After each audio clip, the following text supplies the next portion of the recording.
예, 말씀 보도록 하겠습니다. 말씀 야고보서 2장 17절입니다. 야고보서 2장 17절. 제가 봉독해 드리도록 하겠습니다. 이와 같이 행함이 없는 믿음은 그 자체가 죽은 것이라. 아멘. 네. 저번 주 말씀의 핵심은 행위로는 절대로 구원을 받을 수 없다라는 것이 핵심이었습니다. 그리고 하지만 믿음은 우리를 예수 그리스도 안에 들어가게 하기에 믿음은 우리를 구원할 수 있다.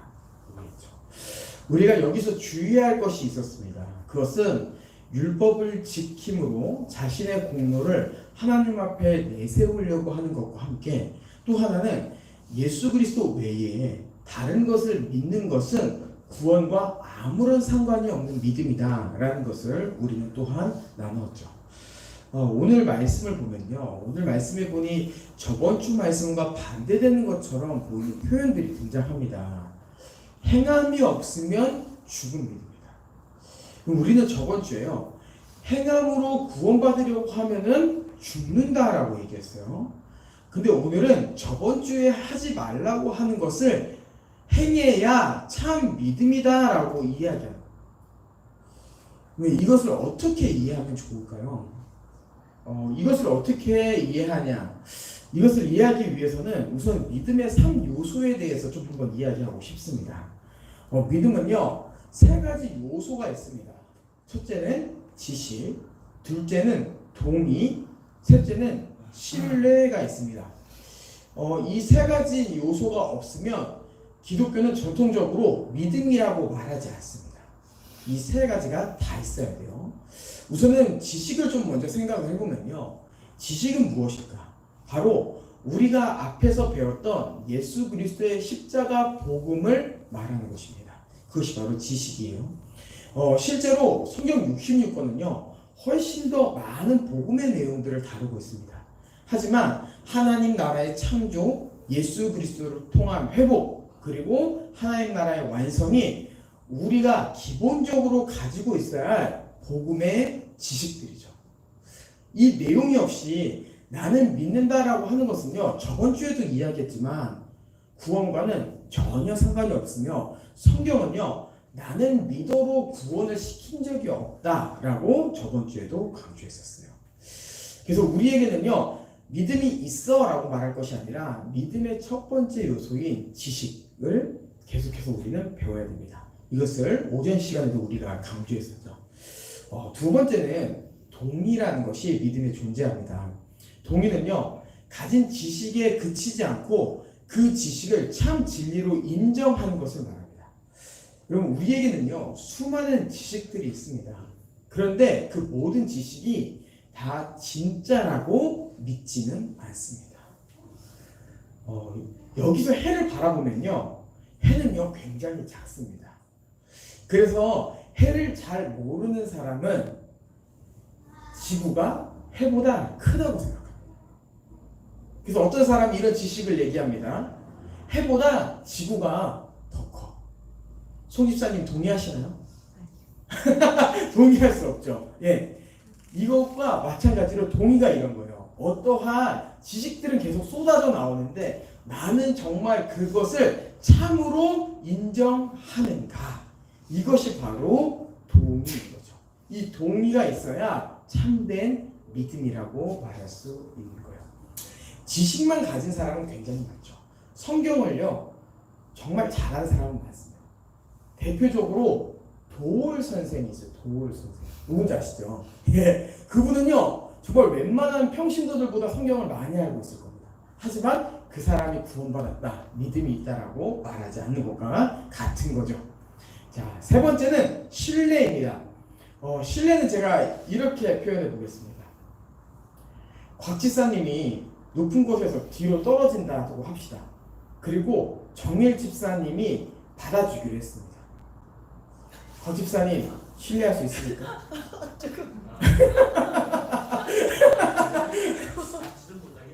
뒤에서 떨어집니다. 그걸 받으고요. 정일 집사님이 신뢰합니까? 그냥 없어도 될 것 같아요. 예, 신뢰하지 않는 거죠. 예, 신뢰하지 않기 때문에 어떻게 해요? 떨어질 수 없는 거예요. 왜? 정일 집사님이 아무리 내가 받아줄게 얘기해도 안 받아줄 것 같거든. 그러니까 떠날 수 없는 거죠. 근데 또 받아준다는 거 신뢰했다? 그러면은 곽 집사님 어떻게 할까요? 떨어지겠죠. 네. 행함으로 옮기는 겁니다. 즉 신뢰라고 하는 것은 직접 실행할 수 있는 것, 이것이 바로 신뢰예요. 그리고 성경에서 말하는 신뢰란 바로 복음을 들었을 뿐만 아니라 그 복음에 동의하고 동의하기에 순종하는 삶이라고 합니다. 그래서 믿음을 설명할 때요, 신뢰를요, 기대는 삶이라고 해요. 기대는 삶. 주님 앞에 기대는 거예요. 그리고 기대기 때문에 주님을 위해 더욱더 적극적으로 나아가는 거죠. 오늘 본문은 정확하게 얘기합니다. 행하지 않는 믿음, 그것은 지식이나 혹은 동의에서 멈춘 믿음이다. 곧 죽은 믿음이다. 우리는 믿음을 어떻게 이해하고 있었습니까? 저는요, 믿음을 지식적인 차원, 동의적인 차원, 그것뿐만 아니라 어떠한 열정이나 감정으로 오는 것으로 이해했던 것 같습니다. 근데 그것은요, 잘못된 지식이었어요. 하나님, 저는 믿음이 있어요. 제가 얼마나 주님을 위해 눈물을 많이 흘리는 거예요. 지금 저는 믿음이 있어요. 제가 얼마나 열정이 많은 사람인데요. 제가 예전에도 한번 설교 때 이런 이야기 했었죠. 여러분, 저는요, 진짜 너무나도 교만한 얘기인데, 제가 그 당시 존경했던 목사님 한 분을 제외하고는 세상에서 제가 믿음이 제일 좋은 사람인 줄 알았어요. 지금 생각하면요, 너무 창피합니다. 지금 제가 설교 시간에 이런 고백을 하는 것도 너무 창피해요. 근데 믿음을 잘못 오해하고 있으니까 나의 열정, 나의 감정이 믿음이라고 생각하니까 이런 헛소리를 하고 있는 거예요. 헛소리. 저는 예전에 이런 말도 들어봤습니다.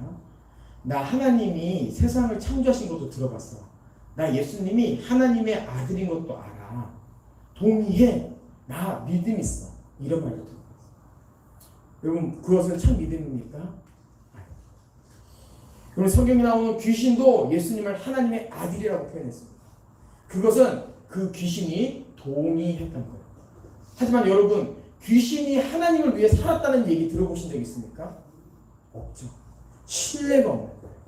그 귀신은 구원받을 수 없는 거죠. 믿음이 온전하지 않기 때문에. 저도 또 어떤 사람이 이런 고백을 하더라고요. 나 어렸을 때 교회 다녔어.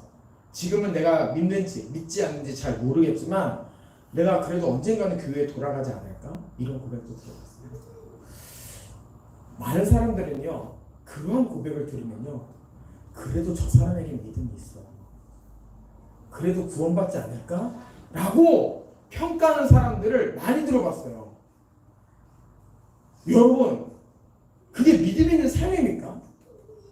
나 전에 교회 다녀봤어가 사투리가 될 뻔했어요. 다녀봤어요? 다녀봤어가 믿음이에요? 나 그래도 돌아갈 것 같아. 그게 믿음이에요? 여러분, 성경은요, 그런 것을 단 한 번도 믿음이라고 말하고 있지 않아요. 믿음은요, 그 삶에 반드시 즉각적인 예배와 행함이 나타납니다. 예, 그게 믿음 있는 자예요. 그래서 우리는요, 두려워하지 말고 행해야 돼요. 우리가 살면서 이런 고백을 하죠. 내가 지금 하는 행위가 정말 나를 위한 건지 주님을 위한 건지를 내가 분별이 안 돼. 저는 이런 고백 요즘도 참 많이 듣는 것 같아요. 그럼 저는 속으로 생각해요. 그런 걸 고민하지 말고 진짜 그리스도를 사랑한다면은 먼저 행하는 게 좋을 것 같은데.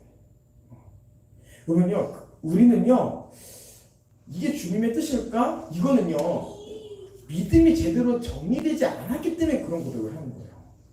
믿음이 행함이라면요, 이 행위가 정말 주님의 뜻일까라는 것을 고민하는 것이 아니라 믿음이 행함이기 때문에 내가 해야겠다라고 생각하는 게 성도고 행하는 거예요.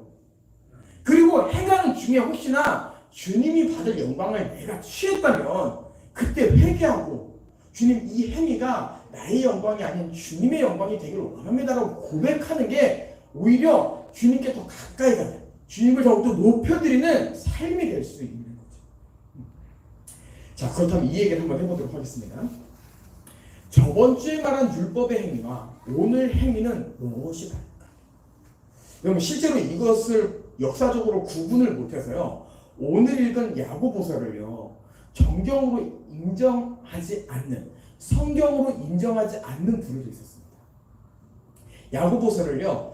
지푸라기 서신이라고 했어요. 쓸모없다 이거예요. 바울은 구원은 율법의 행위가 아니라 믿음으로 받는 거야 이렇게 얘기하는데 야고보는 믿음은 곧 행함이다 이러니까 야고보가 틀렸네 이렇게 얘기하는 거죠. 그 역사적 과정을 거치면서 아 이게 틀린 말이 아니구나 라는 것을 알게 된 거죠. 왜 틀린 말이 아니냐. 바로 저번 주에 말한 율법의 행위에는 큰 전제가 있습니다. 그것은 바로 구원을